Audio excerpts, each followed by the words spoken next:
Olá, sejam uma vez mais bem-vindos ao podcast e espaço do YouTube As Above So Below. Hoje temos uma história relativamente longa para contar sobre os nodos lunares e vou por isso saltar um bocadinho a parte mais técnica. Gostaria só de dizer agora para uma pequena intro que, tal e qual como eu já tinha mencionado no episódio de segunda-feira, a astrologia védica é um bocadinho diferente, ou melhor, é muito diferente em termos de estrutura, de simbologia, mas tem grandes equivalentes e muitos pontos em comum. E é por isso que existe alguma apropriação de alguns termos e classificações ali a partir dos anos 60 e 70 com a nova era, não é? O New Age, não é? Como me indica a mesma palavra, o New Age da astrologia, houve também uma apropriação de várias temáticas e coisas que alguns astrólogos acharam que eram interessantes. Efetivamente, esta jornada de análise dos nodos lunares já começou já há algum tempo. Posso dizer-vos que foi numa altura um bocadinho dramática da minha vida, ali por volta, a partir logo dali dos 28, 29 anos. E eu já vou falar um bocadinho mais à frente disso, porque é uma coisa que toca a todos nós, tem a ver com o retorno de Saturno. Eu vou tentar ser o mais sintética possível, porque é um assunto bastante complexo. E vou começar já agora a fazer basicamente o resumo do que é os nodos lunares. Para quem não ouviu o episódio, são pontos imaginários que fazem referência e unem os trajetos entre o Sol e a Lua relativamente à Terra.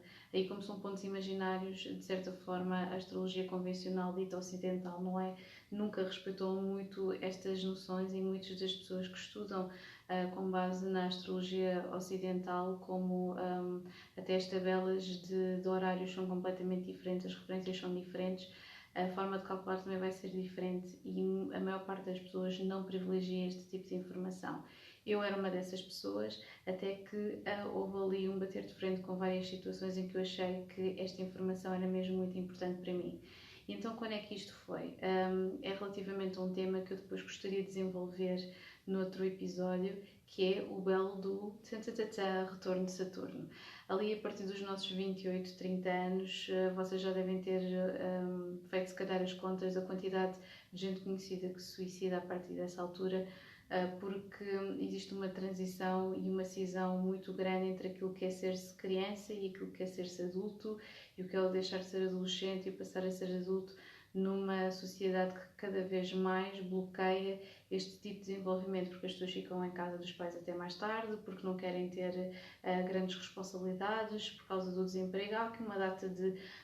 e particularmente toca muito a minha geração, não é? Que ficou ali num grande impasse, e pode-se dizer que existem muitas dificuldades até hoje referentes a pessoas nascidas ali no final dos anos 80, inícios dos anos 90, já não direi tanto, porque já têm outras capacidades de análise e de entrar no mercado de trabalho, que eu acho que a minha geração não tem, e que exige, é uma geração muito formada, mas às vezes com muito pouco conhecimento em termos práticos, e exige muito às vezes sem fazer cedências, e esse é o grande problema.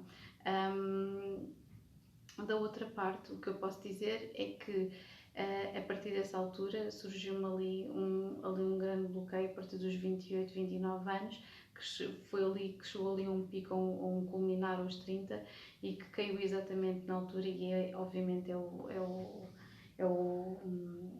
o culminar mesmo e consequência do retorno de Saturno. Então vocês perguntam-me o que é o belo do retorno de Saturno. O retorno de Saturno, se vocês estiverem mais ou menos agora a chegar aí aos 30, entre os 28 e os 30 é quando bate mais forte, diga-se de passagem. O retorno de Saturno é quando Saturno volta à posição inicial que estava na altura em que vocês nasceram. Portanto, signo, casa, bate ali tudo certinho, e é quase como um cortar de situações e um voltar às origens. Portanto, o que é que acontece nesta situação? Volta-se às origens, e Saturno é o planeta da austeridade, faz com que as pessoas tenham que começar do zero. Eu dou o meu caso pessoal, porque eu sei de muitos outros casos, mas este é fácil para vocês relacionarem-se. Eu tenho um stellium muito forte na casa 7, que tem a ver com relações interpessoais. Portanto, é tudo muito kármico para mim. Eu reconhecer pessoas ou reconhecimento de espaços e sítios, parece que as coisas são mesmo um grande déjà vu. E ali a chegar quase aos 30 anos, o que me aconteceu foi que o meu Saturno voltou ao inicial da casa 7, então houve carradas de relacionamentos que simplesmente só quase por artes mágicas desapareceram. E eu percebi que havia ali uma seletividade de pessoas que iriam ficar efetivamente na minha vida e outras que se iriam embora. Portanto, posso dizer que foi, nessa altura foi um começar do zero, foi quando eu tive a minha filha, mudei para aí umas 4 ou 5 vezes de emprego, fui para uma casa nova, tudo ao mesmo tempo. Portanto, quem esteja a passar pela mesma coisa já sabem, eu conheço algumas pessoas que me têm falado disso. É uma altura complicada, mas serve efetivamente para nós separarmos o trigo do joio. E então, passando esta pequena introdução, foi quando surgiu o meu interesse pelos nodos lunares. E então eu vou explicar agora muito rapidamente o que é o nodo lunar norte e o que é o nodo lunar sul. Portanto, quando nós vimos ao mundo, nós já vimos com uma informação, lá está, eu não estou a dar nenhuma explicação altamente técnica, isto é obviamente para qualquer pessoa que clique neste vídeo conseguir perceber qual é que é a informação e que suma é que pode retirar aqui disto. Portanto, quando nós vimos ao mundo, nós vimos com a informação do nodo lunar sul. É aquilo que nós já sabemos à partida, é aquilo que é a nossa zona de conforto, é aquilo que nos faz sentir seguros de certa forma. E aquilo que a nossa vida nos pede presentemente é que nós cheguemos à frente e consigamos chegar ao patamar do nodo lunar norte, que é aquilo que equivale ao desafio, à expansão. Portanto, nós fôssemos a pensar em signos, ou melhor em planetas, diríamos que o nodo lunar sul é Saturno e o nodo lunar norte é Júpiter, o que é uma associação engraçada. Portanto, é muito difícil uma pessoa cumprir todas as coisas, existe sempre aqui um eixo de equilíbrio, tentar equilibrar aquilo que é familiar com aquilo que é o desafio, e que se por um lado o nodo lunar sul faz-nos sentir protegidos e familiarizados com alguma coisa, o nodo lunar norte é um desafio e faz-nos sentir alimentados de alguma forma. Se nós pensarmos bem, se nós estivermos sempre na zona de conforto, nós nunca nos vamos desafiar e nunca vamos depois de facto crescer. E é isto que o nodo lunar norte potencia, é o desenvolvimento de cada um. E quando eu comecei a ler sobre isto, foi uma viagem, até hoje é uma viagem,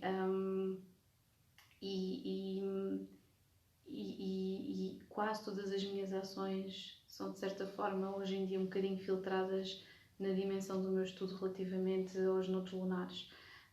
Porquê? Porque eu venho com uma energia muito egoica do nodo lunar sul, que deve ser filtrada em prol da comunidade, que é o meu nodo lunar norte, que está na 11ª casa e que corresponde a Aquário.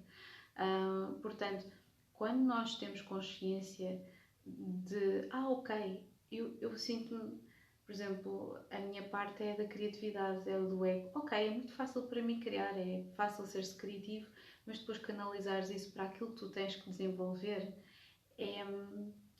é outra coisa completamente diferente.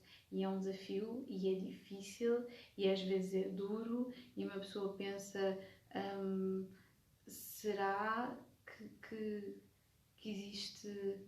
Pensa sempre na dimensão da recompensa. Pensa-se, será que isto vale a pena? Mas vale mesmo a pena, porque permite-nos fazer aqui um balanço, ou seja, nós podemos sempre ir alimentar-nos no nodo lunar sul, fazer ganhar energia. Vou dar aqui um exemplo. Imaginemos uma pessoa que tem o nodo lunar norte em Capricórnio. Já vem aqui com uma grande dificuldade de objetividade, se calhar é uma pessoa que está sempre muito presa à família, às raízes, à segurança, mas é isso que o nodo lunar norte e sul faz, é que podemos ir buscar segurança e tempo e espaço e conforto à nossa família para depois queremos ir conquistar o mundo. E é isso, nós nunca podemos, imaginemos, ok, vamos esquecer completamente o nodo lunar sul. Isso é impossível de se fazer, criaria uma cisão psicológica absolutamente horrenda dentro da nossa cabeça, o que nos faria muito mal. Portanto, não é do género, ok, eu vou completamente abandonar esta forma de fazer as coisas ou este modo de operandi, não é isso que deve ser feito. Deve ser feito é tentar arranjar, porque isto chama-se mesmo um axis, um eixo entre aquilo que nos alimenta e aquilo que nós temos facilidade em fazer, e de que forma é que isso pode potenciar o nosso desenvolvimento e a forma como nós vamos aplicar isto no futuro, e cumprir de certa forma o nosso desígnio, porque basicamente é isso, o nodo lunar norte é o nosso desígnio, é a forma como nós devemos canalizar as nossas energias. E obviamente eu não quero isolar isto. Existe um trabalho que é feito de análise da carta astral, numerológica, etc. E agora eu posso dar a minha história pessoal também. Cada vez que eu tenho uma repetição tão grande de elementos aquarianos, de pessoas do signo aquário que entram na minha vida, de situações de desafio que têm a ver com uma comunidade, neste caso com grupos grandes de pessoas que ajudam pequenos, mas que são uma comunidade de certa forma, que ajudam a criar coisas e que nos faz levar para audiências um bocadinho maiores.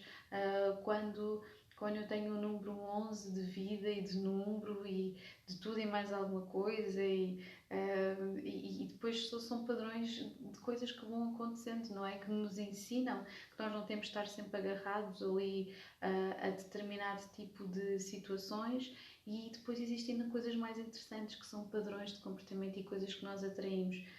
Muito provavelmente pessoas que estão, ok, estamos sempre a calhar aqueles flanos na rifa, ou aquele trabalho na rifa, ou aquelas situações e etc. Estejam muito atentos, porque normalmente isso são padrões de comportamento, de coisas que nós temos que eliminar e deixar seguir, ok? Nós não podemos querer resultados diferentes com comportamentos iguais.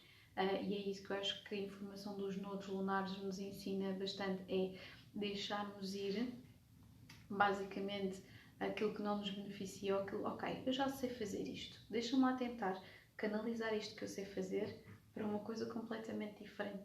E é a partir daí que eu acho que nós começamos a crescer e a desenvolver e de certa forma a descobrir também coisas novas e um novo potencial. E pronto, eu agora o que eu irei fazer, obviamente, é um par e passo. De todos os signos, não vai ser possível as casas, porque isso teria que calcular individualmente a vossa carta astral, mas poderei dar a dica dos signos, onde é que vocês têm, poderão calcular isso facilmente, onde é que tem o nodo lunar norte e onde tem o nodo lunar sul. Eu vou deixar as tabelas no Instagram, na minha conta Above Sobila, para vocês poderem irem lá e consultar. E depois, entretanto, agora vamos começar uma odisseia uma vez mais, com todos os signos possíveis para serem ocupados, os nodos lunar norte e sul. Portanto, obrigada. Se esta informação, uma vez mais, já sabem, isto é uma comunidade pequena que se começa a desenvolver. Se vocês tiverem todo o interesse nestas áreas, partilhem. Se tiverem amigos que tenham interesse, partilhem também. É bom que a história se perpetue numa forma positiva. Um grande beijinho e até já!